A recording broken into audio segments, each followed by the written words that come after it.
A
very good Monday, folks. Welcome back once again to another edition of ACTnow Hot Issue, hashtag What's for Lunch. And as I've mentioned, it's Monday. Mio Alan here, by the way. It is Monday and it is the start of a brand new day of a brand new week. So hopefully you guys are all happy, all geared up, all semangat, all waiting to, start your week with the best positive note that is out there. And obviously, we would like to hope that you guys also had a great weekend as well. Previously, Saturday and Sunday, time rest, recharge, top up balik apa yang nak kena top up. Kalau kereta dia top up minyak, kalau dapur dia top up barang-barang, you go out for grocery shopping. But obviously, we're talking about the soul.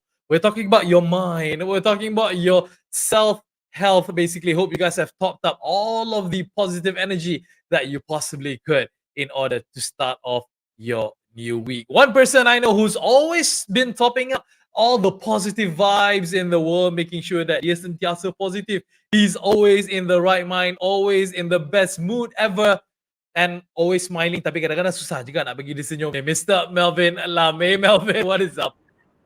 Hi. First of all, good afternoon to you. How's the weekend, Mio? Weekend was good. I was actually, I don't know whether, obviously you saw this on my Facebook. Actually, I went down to Putrajaya early Sunday morning at 6:30, in which I was running around like a. You're forming a new party to take over.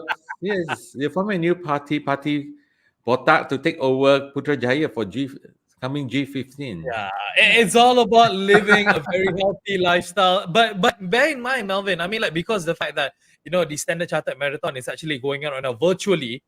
So Putrajaya, as early as 6 o'clock, there were so many people already running. Like making a time, running 5 km, 10 km, 21.1 km.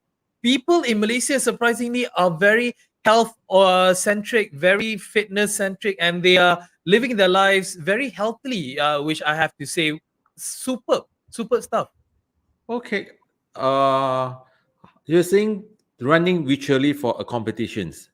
Yeah, because like right? I mean, the infamous Standard Chartered Marathon has always been handled in KL, has always been done in KL, where you run around KL, that and whatnot. The fact that during this pandemic season, they can't actually afford to host the run. So now it's all about virtual running. All you have to do is just run and then record your running on your phone using multiple types of application, and then you just submit your results to the organizers, and then you get a medal and the prize if you are that fast. But then you were saying it's full of people in Putrajaya yesterday morning. Well, it would be, I mean, like, again, it's not as full as one might think, but you would still be surprised. There's a lot of people running around. Obviously, when it comes to, these kind of activities, running around, you don't need to wear a mask. But I have to say that these are responsible people, because once they were seated at the side, finished their running with all their friends, they are still practicing social distancing. They are still practicing wearing their masks even after they ran. So actually quite of a good discipline that these people have. So am I right to say this visual running is not a single location where it used to be? Like, okay, everyone come to the same venue, running on the real time. Everyone start together. Now it's everywhere in Malaysia. But do you have to log in the same time to run? You can literally run from anywhere. I got friends who are running in the UK. I got friends running in Malacca. I got friends running in Alustar. As long as you meet the distance that in whatever category that you're in, lah. So, but No, I think what I mean people that like do you have to be in the real time? Okay, you run at 6 o'clock morning Malaysian no, you don't time. have to. You can record anytime that you want, as long as you submit it before a certain date. So it For could the be it could be running on Monday this morning, different days, different time, but the distance will have to be the same. obviously the distance is it depends on whatever category that you're in, but I think people like running in Putrajaya for two reasons. One is that Putrajaya, especially where the government offices are, is a very flat area, so it's much easier basically if you were to Yeah, run. even fly over, you can hear them. Yeah. And the other reason why people like to run in Putrajaya, it's very nice, it's very beautiful with the Yeah, buildings there. definitely. Without much traffic, people, it is a good place to run. The roads there is quite good, I believe. Not so many of potholes. Yeah, I mean it is the where our government is sitting anyway. So if there's plenty of potholes over there, then obviously So, something's wrong. how wish everywhere we stay that some government's ministry there or their house Mm. is there, so it's well kept. Yeah, So exactly. And back to your running is quite well. These are all the new norms. You enter yeah, competitions, yet you can run at different place at different time, but yet you submit yeah. to win a battle. Yeah, exactly. And it goes to shows right now the fact that people are going outside, people wanting to get involved, people wanting to submit this timing, wanting to run here and there. It shows that people are more or less not really scared about COVID-19 anymore, because running COVID-19 is now. Okay.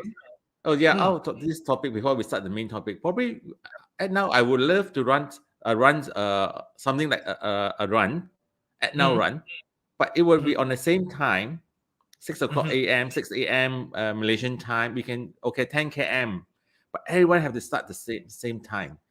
So at least it's more genuine. Yeah, In that sense, you know. yeah. We can definitely plan that. Real time on a real time basis. I would love to organize that with you, because apparently running has become one of my passion now, and I love doing it. And it's definitely something fun if you can have it on a bigger scale, with anyone in the world, Yes. basically. Yeah. Yeah, And run yeah, for peace. speaking about, yeah, exactly. And jump into the first topic, what we wanted to bring out for our audiences this morning, this Yeah, afternoon actually. As what I was saying, people are not really that scared anymore in going out. Even though yeah. that COVID-19 is still around, even though that there has been reports saying that the DG of Health is saying that, in They're not December, scared. couple of surging. Yeah. They're not scared, but something more scary came out. Yeah, that's the thing, because there's a lot of Eyes other things that opening. people are actually scared about. As what has been done, apparently there's a survey that has been done by Ipsos, ITSOS, in saying that Malaysians more or less are not really bothered about COVID-19 anymore. Yes, they know that COVID-19 does exist. They know that COVID-19 can kill people. But another thing that can kill people's, not just in regards of health, they can kill people's spirit, they can kill people's well-being. The ones that are being highlighted are the financial issues that people are going Yes, through, as well as the financial is the political most. instability. Hmm. The financial issue is the most worrisome. I mean, the issue that we face now, because financial issues can lead to a lot of things, Hmm. right? There's something that I feel. I mean, yes, it can lead to instability of the country, mental issues, the family issues. Can lead you to health issues. There's a Yep. lot. Financial situations in the countries is getting bad, and 54% of the survey believe so, right? Yep. And the remaining 70% will worry about overall crime in country. Well, I would say crime comes in more when there's a financial issue. Mm-hmm. People have no probably okay, the easiest way is to do robbery. You know. Yeah. I mean, it is not a reason for you to commit a crime. First of all, we want to say that Yeah. out loud. We want to be very, very clear about it. It doesn't mean that if you're in a financial crisis, you have to resort in committing burglary, in committing a crime, in ransacking or thief, theft and whatnot. We're not saying that we should do that, but we can actually see from experiences daripada pengalaman yang mana kita sendiri dah pernah Mm. tempuhi, from whatever it is that we have gone through before. If a country has a very problematic financial state, more often or not, the crime rates are also high because it's Yes. definitely correlating between these two parameters looking forward. And the funny thing is, Melvin, I nak tanya you juga because, Mm. as you said, 54% of people are worried about the financial status and situation of the country, and they're also afraid about the political corruption in the country that apparently goes hand in hand with Malaysia right now, which is very sad kan, macam negara-negara yang sangat-sangat unstable dia punya political status dia. Scary. Well, that happens a long time. It's not something new. This Hmm. virus, corruption virus, is something has been around, but nothing much has been done or has been improved. So we have to live with it. You know, so-called it's become endemic. So I'm saying the COVID-19 will be hopefully become endemic early next year, but corruption is already endemic issues in Malaysia. So live with it. You know? Yeah, it is so sad because kenapa? I mean, like we only see this kind of things in movies. You know what happened in the United States of America? Kalau mana ada keluar cerita Hollywood yang especially Yeah. political stories like the House of Cards or there's the Secretary. A lot of dramas out there that has been portrayed on television about how You see, corrupt the system can be, and it is not that far off. Malaysia pun sebenarnya hebat juga bab corruption. It's just not we don't see it on television. That's why we don't know. but talking about that, I just recall last week I read in a paper this happened in China. This a lady used to be a high positions in the municipal who approve projects, Mm. and if I'm not mistaken, I read that she has actually had this influence to sell a piece of land below market rate, something like that. Yeah, if you Google, you should see it sometime. So he was actually sent to death. The daughter is a actress. The In daughter is the China. actress Okay. in China. The daughter is the actress. Mhm. So the mother was sent to death. So there was ongoing for a few years, and now she's sent to life imprisonment. So Wow. this kind of probably it will serve a purpose to stop or discourage people um, to um, to practice bribery, especially on a high level. So China's penalty or sentence are very pretty high, you know. Mhm. So that is the sign that the signal out that you do it, you lose your life, you know. So that's lady, of course, all her wealth property was confiscated, and now at least now she's not the government after appealing the courts okay sentenced to life imprisonment, otherwise Mhm. she would have gone by now, you know. So but in Malaysia we have been, I mean, every year, which year that you don't hear about this, we have been hearing it. So it's I'm quite used to it actually. So I'm part of those 54 who are afraid of financial issues because that affect us as Mhm. a lay persons, you Yeah. know. I mean, coming to this political corruption thing, I mean, like, I do want to share with you a story Uh, of a person. I do not know this person personally, but again, a friend of a friend of a friend, that kind of a thing. And I don't uh, want to disclose any too much information about this. But what I can tell you is that uh, this particular person in a high position in one of the ministries that we have here in Malaysia committed, corruption where he received quite a sum of money to get a project to go through. And this crime that he committed was way back in the early 2000s. We're talking about something that he have done, 15 years mm, ago, 15, 16, 17 years ago. It wasn't picked up then, but it mm, actually did come out 2 years ago. He was committed of the crime that he did. 16 years ago of him, accepting a bribe, and Mm. the fact that he was convicted, then he lost his position, he lost his pension, he lost his dignity, he lost his title, all for a mere, sum of money that has happened Yeah, 16, Malaysians 17 years ago. That's pensions so for bad. government pension is very high. Do you know? Yeah, I know. Yeah. One of the handsomely rewarded. I Yeah, mean, I mean, like, I have to it's, say that I'm grateful for that, because both my parents, my late mother, was actually in the Ministry of Education. My uh, father used to be in the Defense Ministry. So I mean, like, I memang anak kerajaan in that sense. And my uh, parents, their pension, no, touch wood, thankful that it was good enough for them to actually lead their lives as well as they are doing right now. At least my father did. Granted, my mother has passed. But my father still does need that money from the government, his pension money, and it has kept him quite well. I wouldn't say handsomely macam duduk macam anak raja, but I thought he it got a has big been more independent. bungalow with 3 acres of land. He didn't get that. Tapi luar KL lah, luar KL. Jauh luar KL, not even close in KL. Oh, So didn't get yeah, in KL lah, but he get elsewhere lah. 2 jauh acres lah, of sangat land. lah. You nak beli tanah dekat KLCC versus you nak beli tanah dekat Tanjung Malim, obviously banyak beza dia, Melvin. Hey, this is from government as a gift. Well, I mean, like, dia tergantung pada apa yang you nak lah. But what I'm saying is that yes, the pension program is actually very good, and I'm blessed. I'm a son, like I said, I'm a son of a government servants, and I'm very thankful to the government of what they have done for my parents, and I've able to reap that benefit as well, growing I up think to it's be the good. man that I am. I mean, honestly, good. I mean, put this way, there was a survey. Nowadays, the children have a lot. I mean, it's a right, so-called. When was that? I read a few days ago.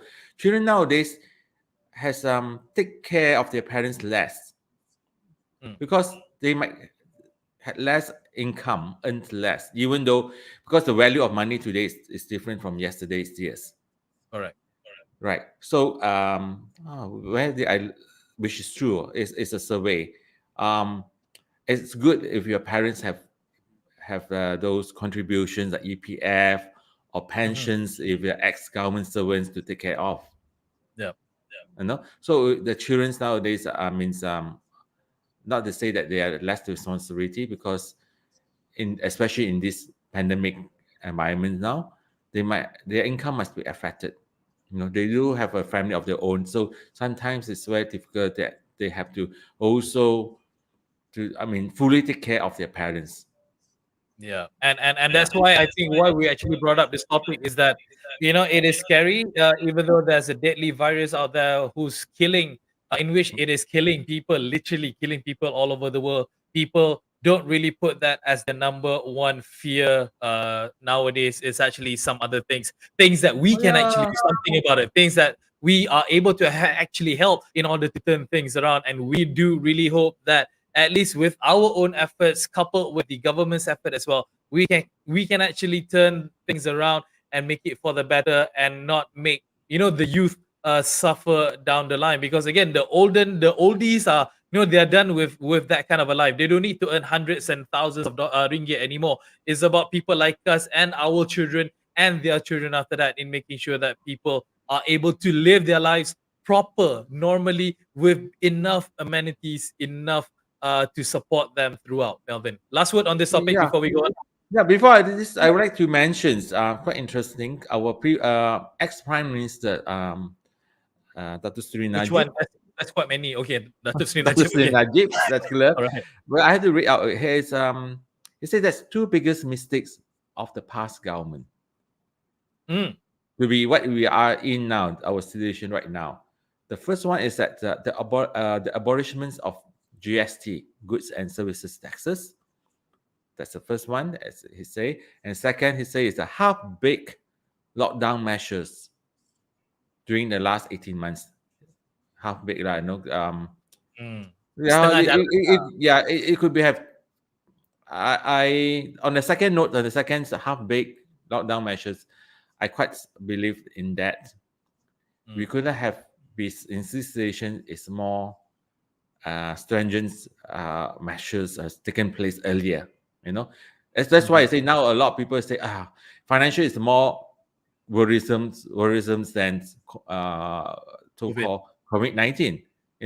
If we have this mentality earlier last year, we have a very strict lockdown, then probably it will be different. It will be probably different. Yeah. And do you know that some Bank Negara says 47% of Malaysian youth have high credit card Yeah.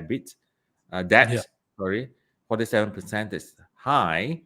And then in EPF, according to EPF, our Employees Provision Fund, Chief Strategies Officer in Nur Hisham, only 3% of Malaysians have enough in the nest egg for a decent assistance after they leave the workforce. Only 3%. Wow. 97% tak tahu buat apa, Alright they lah. still have to work. Yeah, I mean that's the reality of it. That's the sad thing And about it. then last but not least, the situation has been worsened by the government's policy to allow EPF contributors to withdraw from the saving to make up the shortfall of income during the COVID-19 pandemic. The saving of theirs is not governments that's actually put the money; it's their own saving. I think it was two. Was it two? First time was 10,000. Then after that, there's another so-called allowance. First I time mean, was 500 in a day. 500 in a day, 500 in a month for 12 months. So basically 6,000 in a year they can actually take out. yeah. Then Yeah. there was also a second time this year, isn't it? They're allowed to take out, isn't it? Exactly. No, no, Yeah, but putting this matter into rest, we just really hope, yes, again, everybody's worried about their financial situation. Orang yeah. dah kena buang kerja, business kena tutup. It's all about surviving right now. But I do believe that we can turn the corner. Yes, things are getting back to normal. Granted, kita tak ada kena lockdown. Granted, orang semua disiplin and follow the rules and regulation. Macam kita selalu duk cerita. So As long as people actually I do that, hope, we will be yeah, I able to come. hope the current governments, actually can stimulate economies by providing more jobs, more projects, more job opportunities, getting more foreign investors coming in, Mhm. right? Instead of chasing them away. Yeah, Um, exactly. no, we have to stimulate more projects. I mean, don't, I say this related to corruptions. Please hold on to your corruptions at least for the next 5 years, if there is, you know. Okay. Stimulate the economies, have more projects, get people more job opportunities, encourage more foreign investors come in.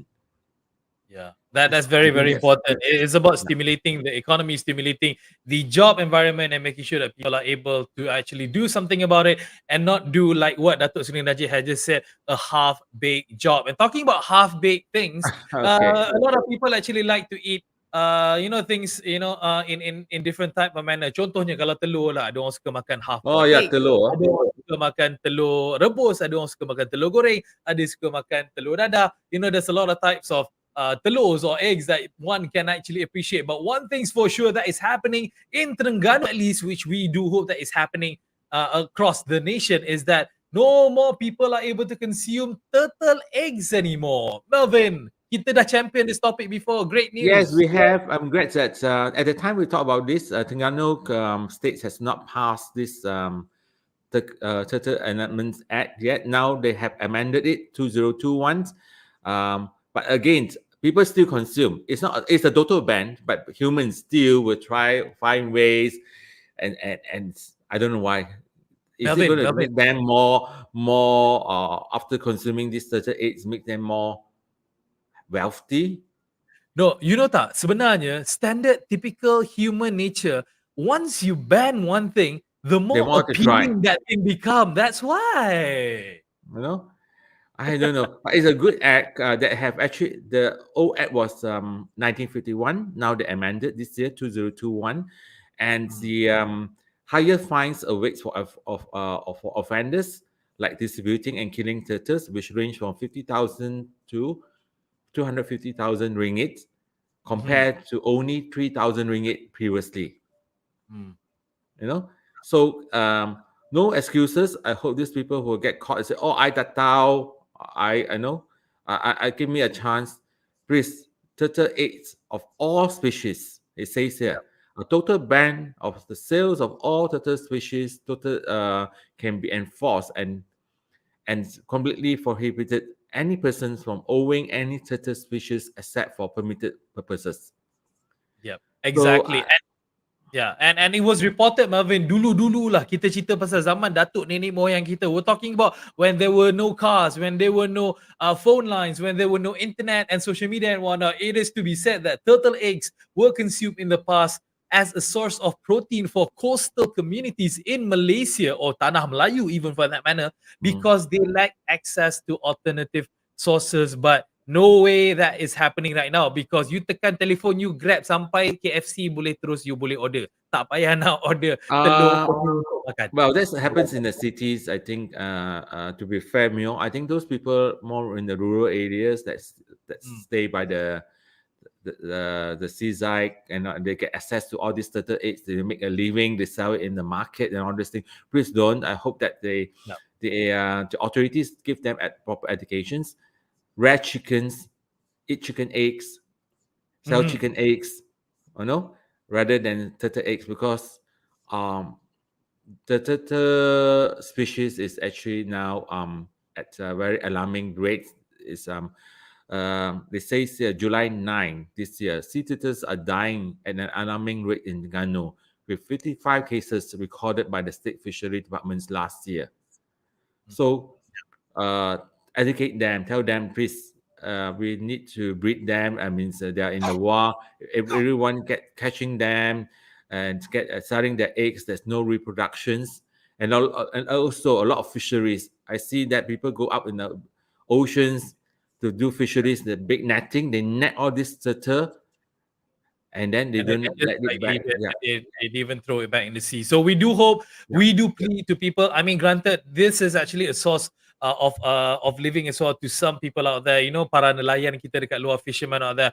But try to diversify, because we don't want turtles to become really endangered species. We don't want to hurt them, as how we have actually discussed endangered species last week, if I'm not mistaken, talking about animals who are becoming extinct very, very quickly. So we do hope that people are able to actually diversify and move forward. Mungkin Jabatan Perikanan Malaysia can actually help these fishermen as well, to help them to diversify. Mungkin pergi bagi grant untuk pergi laut dalam ke, untuk tangkap ikan yang lain ke. But yeah, ban to all serving of turtle eggs moving forward. Especially ban all these politicians, because a lot of times people will Macam mana cerita telur penyu dengan politik ni? Macam ni boleh masuk? No, there's a lot of times it's actually paper politicians.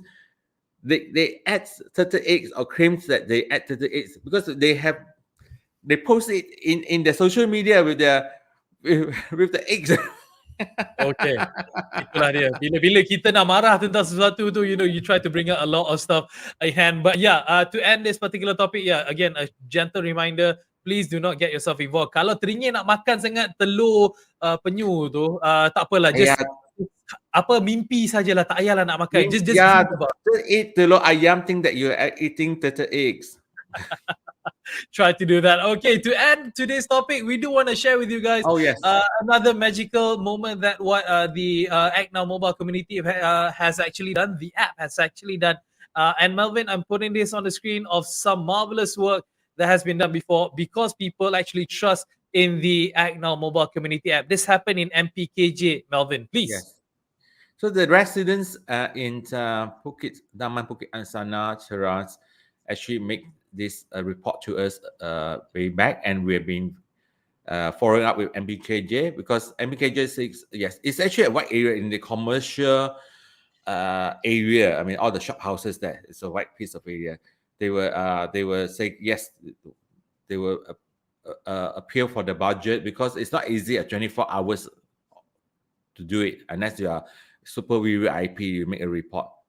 Lay person like us will take time, but it did, because they responded yes, they have investigated, they appeal for their budget, and they got it done eventually.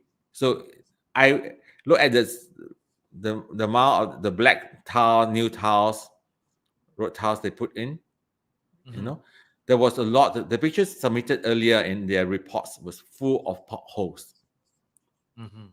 Yeah, we don't have the before pictures here, but we can actually see people working on the pavement, working on the Yeah. roadside, making sure that all the holes are being covered because how people have actually used the Act Now mobile community app to report this incident, and MPKJ took it, MP Kajang actually took it very seriously, and they are able to actually address this matter very, very quickly and responsively as well. So kudos to Majlis Pemandaran Kajang, and Yes. kudos to the individual who's actually used the Act Now mobile community app to launch the report. Because again, there's no two ways about it. We are not lying about it. This is actual. This is actual proof in how things can actually get up. How the app can get things done. Magic. Yeah. I would say have I would believe I wish it would be like magic, but have some we have to do face some constraints sometimes, but have faith in us, have Yep. the confidence in us. That's most important. To share out at now among your communities, please. Exactly. All right. So that's Yeah. all the topic that we have for today. Quite of a strong topic that we start off the week with. Hopefully, throughout Yes. the whole week, there's a lot more interesting topic that we can share with you guys. Thank you A so much. strong topic for Monday. Exactly. It's a bit hot under the collar, but thank you so much for all of the audiences for coming down, watching us today. Thank you so much for your support. And Melvin will definitely doing it again. I don't know whether they're gonna be around tomorrow, but we'll see. We'll see. Kita tak tahu lagi, but we'll We see tak how. tahu. We see whether our mood swing or not. Hopefully, you punya mood swing dapat dijaga dengan elok. Melvin, thank you so much. See you soon. Okay. All right. Bye. All right, bye. All right, guys, that was Melvin together with myself, as always, for your Monday dosage of Hot Issue What's for Lunch here on Act Now. And hopefully, you guys are able to actually consume this information as well as you can. And now you can actually go forth and enjoy your lunch. Mio Adlan here, signing out. Hope you guys have a great day, great start to the week, and have a good one. Stay safe, stay awesome. Mio Adlan here. Take care. Bye.